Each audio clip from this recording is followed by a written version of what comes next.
At Mitten Vinyl, we've got everything from start to finish, and that includes our Mitten Vinyl sarking. First step with the sarking installation, what you want to do is grab your roll, fasten at one point, apply even tension as you're unrolling. We'll then proceed to screwing every 450 millimeters, making sure we remember to secure the top and bottom of the roll. Use your thumb now to locate the window and run your Stanley knife blade just down the side of the window, ensuring we do not scratch the aluminium.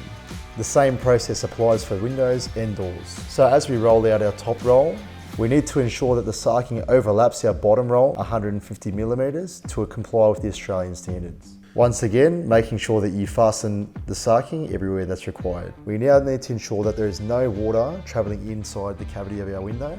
Usually they supply a damp course that comes on the window. We grab our tape measure, measure our aluminium length and add 100 mil either ends. Once we have our length, we then grab our damp course and cut the suit. Put our two sides on after, making sure that we put the slit in the sides of the sarking as well so it goes in behind the sarking.